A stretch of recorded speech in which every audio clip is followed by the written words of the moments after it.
The wealthiest people on earth, the reason they're multi-billionaires is not because they have 100 rental units. The reason they are multi-billionaires is because they have a company that's valued at tens of billions, and they just take a loan out whenever they want. You're going to have and the run best a part business. is loans are tax-free. If you don't understand accounting, you're already behind the 8 ball. Can't you hire a guy that's... I want you to get over this notion that I find so annoying that No one cheers for you that not success and power in life People are like, oh, I need to be a business dependent owner. on You don't need to be a something business owner to become you just need to make some money. people Become a don't business owner.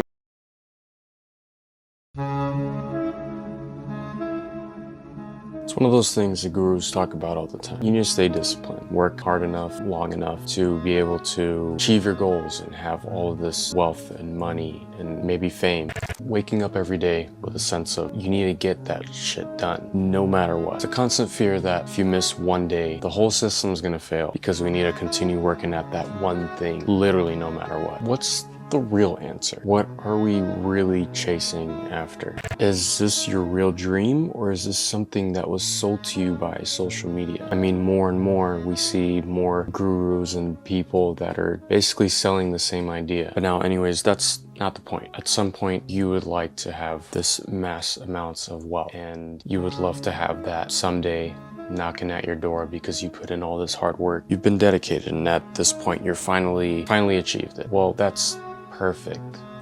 But when does your happiness come into play? It is not the love of the game. It is not the love of money. And it's definitely not the love of the chase. How would you even enjoy the love of the chase when the end result isn't something that even aligns with something that makes you happy? This world has turned into a world of sheep, following the same idea, following the same dream. And again, there's nothing wrong with that. There may be people that are actually find enjoyment in doing those certain things. And if that's you, then hey, this is not for you. But I believe that you're watching this video because you're creative and you're chasing something that I'm afraid it's gonna create a larger and bigger distance between you and your dream. When will you realize that it's not about generational wealth?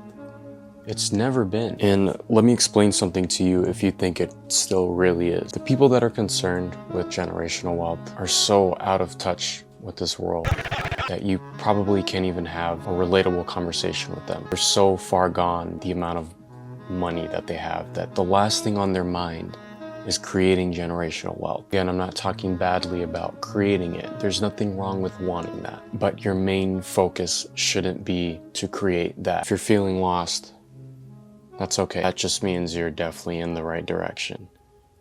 We're all lost. All you realistically need to know is, are you asking yourself the right questions? What makes you happy to wake up every day? What's that one project that you haven't touched in days, maybe months, and maybe even years, that you know that if you went back to, you can work on it every single day. And once you're done, it'll be an exhausting experience.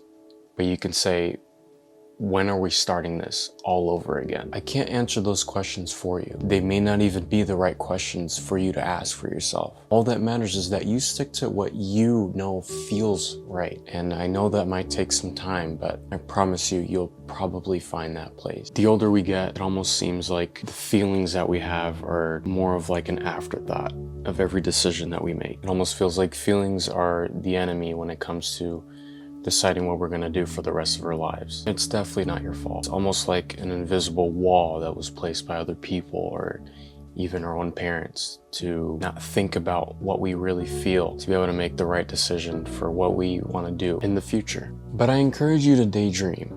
I encourage you to just let go and let your mind wander and just think what life really could be like and what type of life you would love to be in, type of life you would love to just wake up every day. And maybe it's going to that one project again. Maybe it's working after multiple projects. Whatever it is for you, let go and just think of what it could really be like if you really wanted to do that thing, if you really wanted to live in that life that you want to live in. In reality, why can't we have that? And you can. This is where discipline comes into play. It's not fun But now that it comes to something that's important to you, now discipline has a completely different meaning to it. Now it's not something that the gurus are saying or something that's regurgitated out to you. And you know that it's right because it's something that was told to you by someone that's driving a car that's worth way more than you can ever imagine. Now it becomes something beautiful. It becomes your workspace. It becomes your real desire. And now discipline becomes something that's actually leading you towards your dreams, towards your dream life. So what are you waiting for? Do you need someone to reassure you that you know you're making the right decision? Or are you finally going to make that decision for you?